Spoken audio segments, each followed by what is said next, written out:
अब तक की सबसे अहम खबर एमक्यूएम पाकिस्तान ने हुकूमत से अलहदगी का ऐलान कर दिया है। तहरीक अदम एतमाद में अपोजिशन की हिमायत का ऐलान कर दिया गया। मुत्तहिदा अपोजिशन एमक्यूएम पाकिस्तान में मुआहदे पर दस्तखत भी हो गए हैं। खालिद मकबूल सदीकी का कहना था कि आज का दिन दुआओं का दिन है। उम्मीद है इस बार जमहूरियत के समरात अवाम तक पहुंचेंगे। तमाम सियासी मफादात पर पाकिस्तान के मफाद को तरजीह दी है। उम्मीद है आज ऐसे दौर का आगाज हो जिसमें सियासी इंतकाम ना हो। एमक्यूएम पाकिस्तान ने हुकूमत से अलहदा होने का ऐलान कर दिया है। तहरीक अदम एतमाद में अपोजिशन की हिमायत का ऐलान किया। मुत्तहिदा अपोजिशन और एमक्यूएम पाकिस्तान में मुआहदे पर दस्तखत हो चुके हैं, जबकि खालिद मकबूल सदीकी ने प्रेस कॉन्फ्रेंस में बात करते हुए कहा कि आज का दिन दुआओं का दिन है। उम्मीद है इस बार जमहूरियत के समरात अवाम तक पहुंचेंगे। तमाम सियासी मफादात पर पाकिस्तान के मफाद को तरजीह दी। उम्मीद है आज ऐसे दौर का आगाज हो जिसमें सियासी इंतकाम ना हो। इसी मामले पर बात करने के लिए हमारे साथ स्टूडियोज़ में मौजूद हैं सीनियर एनालिस्ट सलीम बुखारी साहब। बुखारी साहब, बहुत शुक्रिया आपके वक्त का। सर, ये कहने वाले कि सबसे पहले तो आपने घबराना नहीं है, लगता है आज खुद घबरा गए हैं, जो खिताब ही मौखर कर दिया है कौम से। सर, मेरे ख्याल से वो स्लोगन जो है वो आपने घबराना नहीं है कि बजाय था आपने शर्माना नहीं है, क्योंकि शर्म वरम नाम की तो कोई चीज़ जो है वो हमें दूर दूर दिखाई नहीं देती है। कल तक जो गुफ्तगू हमने सुनी, जो चीकूज़ डब्बूज़ शेखूज़ ये इमरान खान साहब के गिर्द मंडलाते थे, उन्होंने मेरे ख्याल से उस शरीफ आदमी को मरवा दिया है। ये सारा ख़त वाला ड्रामा भी सब उन्हीं की इजाद है। ये वो नॉर्मल फीडबैक्स हैं जो मैसेज से हमेशा फ़ॉरेन ऑफिस को भेजे जाते हैं। उसका ख़त लहरा लहरा के उन्होंने कहीं का नहीं छोड़ा है इमरान खान साहब को। इंटरनेशनल अरीना में जो मजाक उड़ रहा होगा पाकिस्तान का, आप उसका तस्वुर नहीं कर सकते, क्योंकि इस किस्म की कम्युनिकेशंस को कभी इतने भोंडे तरीके से, इतने ओछे तरीके से कभी ना माजी में किसी ने इस्तेमाल किया है और ना मेरे ख्याल से किसी को इस्तेमाल करना चाहिए। आज जिस नहज पर इमरान खान खड़े हैं उसके एक तो वो खुद जिम्मेदार हैं, और दूसरा जो टीम उन्होंने अपने गिर्द जो मंडलाते थे लोग, जिस विशिष्ट सर्कल में वो घिरे हुए थे, वो इसकी जिम्मेदार है कि इतना डिसग्रेसफुली उन्हें जाना पड़ रहा है। और अभी भी जो हरकत उनसे कराई जा रही है, मिसाल के तौर पर कौम से वो खिताब करेंगे, ये प्राइम मिनिस्टर जिसके पास अब कॉन्फिडेंस के लिए मेजॉरिटी नहीं रही है, जिसने मेजॉरिटी लूज कर दी है, ये पूरी आवाम के नॉलेज में है, अब सब कुछ टीवी स्क्रीन पर लोगों ने देखा है, इसके बावजूद आप कह रहे हैं आप कौम से खिताब करेंगे किस खाते में भाई? तो मुझे तो ये लगता है कि किसी की सेन एडवाइस जो है वो इमरान खान साहब के पास से भी नहीं गुजरी है, और उसी का नतीजा है आज ये कि वो आइसोलेशन का शिकार हैं और आने वाले वक्त में मजीद आइसोलेशन का शिकार होंगे।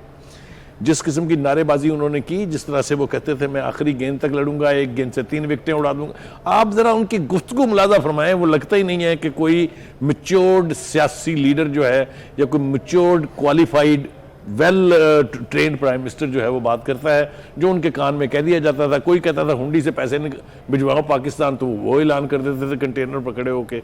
मेरे ख्याल से इमरान खान साहब ने 3.5 पौने 4 साल में कुछ नहीं सीखा।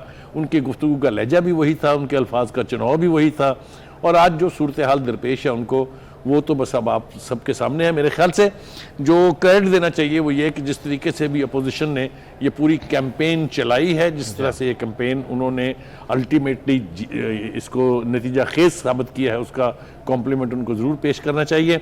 और एमक्यूएम ने मेरे ख्याल से तमाम तर कंसिडरेशन के बाद एक कैलकुलेटेड डिसीजन किया है। वो लोग कराची की उर्दू स्पीकिंग जो 3 शहर हैं बड़े, जो अर्बन एरियाज़ कहलाते हैं, सॉरी रूरल अर्बन एरियाज़ कहलाते हैं कराची के, वहाँ उन्होंने अपने मुफादात की निगहदाश्त की है, उसको प्रोटेक्ट किया है, और ये मेरे ख्याल से एक पॉलिटिकल एंटिटी के तौर पर उनका हक भी था। और जो आवाज़ें वो बुलंद करते थे, जो मुतालबे वो करते थे, उनमें बहुत हद तक ऐसे मुतालबे थे जिनको यकीनी तौर पर माना जाना चाहिए था, लेकिन एलाइज होने के बावजूद भी कराची के अवाम का कोई मसला हल होकर नहीं दिया। अब चूंकि उन्होंने पलट के पीपल्स पार्टी की गवर्नमेंट की तरफ देखा, जो वहां पर गवर्नमेंट ऑफ द डे है इन दैट प्रोविंस, तो यकीनी तौर पर वो जो मसाइल हैं उनके हल होने की उम्मीद जो है वो पैदा हो चुकी है। दूसरी बात यह कि बलूचिस्तान की जो पार्टी है उनको मेरे ख्याल से अगर कॉम्प्लीमेंट ना पेश किया जाए तो ये बड़ी ज्यादती होगी। जिस तरीके से बैप ने, जिस तरीके से अपने जो जैन बुगटी साहब है, उन्होंने खुल के और बर वक्त ये किसी प्रेशर के नीचे आके उन्होंने ऐलान किए, जिस तरह उन्होंने ऐलानात किए, इसका कॉम्प्लीमेंट भी उनसे कोई छीन नहीं सकता। सही। सलीम बुखारी साहब, खान साहब ने हमेशा ये कहा कि जी वो उसूलों की सियासत करेंगे, वो सौदेबाजी नहीं करेंगे। लेकिन सियासत नाम है टाइमली डिसीजंस का। आपको नहीं लगता कि खान साहब ने बहुत देर कर दी? अब अगर सौदेबाजी अपने ही उसूलों पर कंप्रोमाइज़ करते हुए अगर वो सौदेबाजी पे आए भी हैं, चाहे वो काफ लीग है, चाहे वो एमकेएम को ऑफर्स की गई हैं, अगर ये टाइमली डिसीजंस हो जाते तो शायद आज सूरत हाल कुछ इससे मुख्तलिफ हो सकती थी। देखिए, पहली बात तो ये है कि वो चूंकि जिस तरीके से प्राइम मिनिस्टर को कंसल्टेटिव प्रोसेस के तहत कोई फैसले करने चाहिए, कोई ऐलानात करने चाहिए, कोई डिसीजन लेने चाहिए, वो प्रोसेस तो वहाँ शुरू ही नहीं हुआ। जैसा मैंने पहले कहा, मैं फिर रिपीट कर रहा हूँ कि एक विशिष्ट सर्कल था उनके गिर्द, जिन लोगों की बात वो सुनते थे। आप देखिए, अभी अपने हमारी साथी ने कहा कि वो इस्लामोफोबिया को लेके उन्होंने इतना, बिल्कुल फॉलिसी है ये। सारी दुनिया को पता है कि ये 57 मुल्कों की जॉइंटली सपोर्टेड एक रेजोल्यूशन थी, जिसको सिर्फ ये क्रेडिट है कि पाकिस्तान के मुनीर अकरम साहब जो हैं, ज़मीर अकरम साहब, उन्होंने पेश किया था वहाँ पर। उसका सिंगुलर क्रेडिट क्लेम करके इमरान खान साहब ने सवाए अपनी शर्मिंदगी की और कुछ नहीं कमाया उसमें, इसलिए कि वो रेजोल्यूशन की लफाजी, वो रेजोल्यूशन के ऊपर सिग्नेचर उन मुल्कों के वो सारे मौजूद हैं। इसी तरीके से उन्होंने पहले अमेरिका के साथ हमें तासुर देने की कोशिश की जब ट्रंप साहब थे कि इनसे ज़्यादा कोई रिलायबल बंदा उनका है ही नहीं। अमेरिका और ईरान की सुलह ये करवा रहे थे, सऊदी अरब और ईरान के ताल्लुकात ठीक ये करवा रहे थे, वहाँ से वर्ल्ड कप जीत के आए थे, हमें आके यहाँ बताया मैं दूसरा वर्ल्ड कप जीत आया हूँ। फिर ये हुआ कि हमने ये भी देखा कि पौने 2 साल हो गए हैं जो बाइडन साहब को आए हुए, अब तक उन्होंने टेलीफोन कॉल नहीं की इनको। उसके लिए 3 दफ़ा आपने अपने स्पेशल असिस्टेंट को वहाँ भेजा, किसी ने सुनी नहीं है। ये जो फॉल्स क्लेम कर करके आप अपने टीवी के जरिए, जो पीटीवी को इस्तेमाल करके आपने जो अपनी प्रोजेक्शन कराई, वो एक एक करके ज़मीं बोस हो रही है। अभी आगे आगे देखिए क्या होता है। और अब भी जो ये दावे कर रहे हैं, जो नारे मार रहे हैं, बिल्कुल बेमानी है, उनकी अक्सरियत नहीं रही है। उसको थोड़ी सी ग्रेस का मुजाहरा जो है वो जाते जाते कहते हैं ना कि चलते चलते कोई एक ऐसा नेकनामी का काम कर जाए कि लोग आपको याद रखें। वो जो आखिरी गेंद तक लड़ने का आपका ऐलान है, वो बेमानी अपने अंदर उसके कोई यानी कुछ सब्सटेंस नहीं है, इसलिए कि you have lost the majority.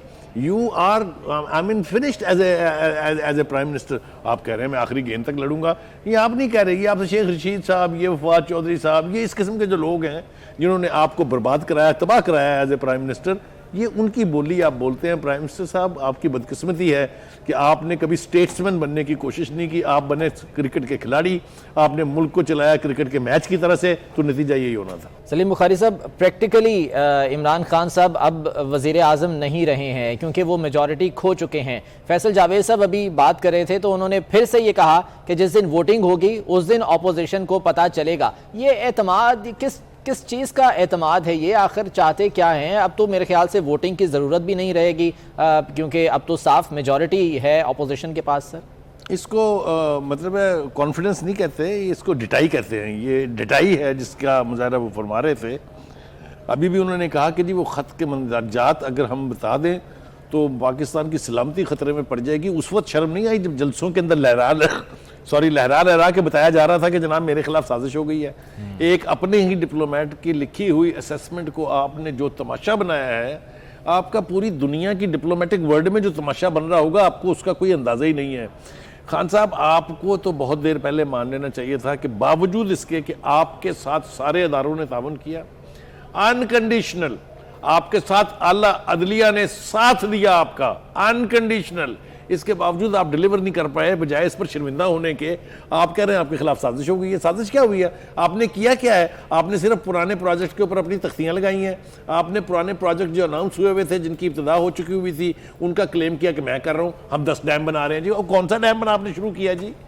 अफसोस ये है कि आपके पास चूंकि वजारत उज़्मा का टाइटल था, इसलिए आपकी बात को कोई चैलेंज नहीं करता था। सुबह से शाम तक आपके मशीर, आपके वजीर आपसे झूठ बुलवाते थे, आप झूठ बोलते रहे, कौम को धोखा देते रहे। Face it, you will have to face it. Future politics का दारोमदार आपका सिर्फ इस बात पर है कि आप कन्फेशन करें कि मैंने गलत तरीके से मुल्क को चलाया, मैं क्रिकेट खेलता रहा और मुल्क जो है वो तबाही से दो चार होता रहा। आज देख लीजिए क्या सूरत हाल है। आप किसी को किसी नाम से बुलाते हैं, किसी को किसी नाम से बुलाते हैं, किसी के घर में जाते हैं। आपके जो 2 टके के जो मशीर थे ना, जो लोगों के घरों तक पहुंचते थे, उन्होंने आपको करवाया जलील। मैं आपको ईमानदारी से कह रहा हूं कि उनके रवैये की वजह से लोगों ने आपके ऊपर एक्सप्रेशंस कास्ट की और वो बातें की जो नहीं कही जानी चाहिए थी। लेकिन आपने कभी उनसे पूछा कि ये क्या कर रहे हो? आप तो देते थे थपकियां उनको बुला के, शाम को देते थे शाबाशें आप उनको बुला के। जो जितनी ज्यादा गालियां देता था आप कहते थे कमाल हो गई है ये। जब आपका लेवल ये हो जाएगा तो आपसे मुल्क कैसे चलेगा? 22 करोड़ अवाम का मुल्क है, ये न्यूक्लियर पावर है फॉर गॉड सेक। हम तो इस्लामिक वर्ल्ड में देखे जाते थे एट सिटाडेल ऑफ इस्लाम, यानी इसके बावजूद कि सऊदी अरेबिया में हमारी सबसे पाक तरीन और काबिल एहतराम तरीन यानी मकामात हैं, लेकिन पाकिस्तान को समझा जाता था इस्लाम का कला। क्या कर दिया आपने उसके साथ किबला? आप खुद देखिए, आपकी जो पॉलिसीज रही हैं। आप मोदी की तारीफ करने वाले पहले प्राइम मिनिस्टर थे सर, मोदी का यार आप किसी और को डिक्लेयर करते थे, उसकी कामयाबी की इंतखाबात में दुआएं आप मांगते थे। कौन सी चीज़ मैं आपको याद कराऊं? तो मैं कहना ये चाह रहा हूं कि इस वक्त भी थोड़ी सी ग्रेस दिखाने का मौका है। अगर आपके मशीर ये कह रहे हैं ना कि नहीं आपने उस दिन पार्लियामेंट में एक जिल्लत और उठानी, तो फाइन, नो प्रॉब्लम, किसी को इससे कोई वो नहीं है, लेकिन नविश्ता दीवार है, पढ़ लीजिए इसको कि now party is over for you, और इसके जिम्मेदार आप खुद हैं, क्योंकि आपने कभी टैलेंटेड लोगों को अपने करीब नहीं आने दिया। जो लोग आपके वफादार और वो थे उनको आपने पार्टी से, आज मैं कहता हूं जिम्मेदारी के साथ ये कि आपने स्वैप किया जहांगीर तरीन के साथ, उसको डिस्क्वालीफाई कराया अपनी डिस्क्वालिफिकेशन बचाने के लिए, और फिर मुड़ के उसकी तरफ नहीं देखा। ये सीरियस एलिगेशंस मैं आज लगा रहा हूँ, ये आपके फेस पर आएंगी, वापस आएंगी, ये यही जहांगीर तरीन साहब ये कह रहे होंगे। सही।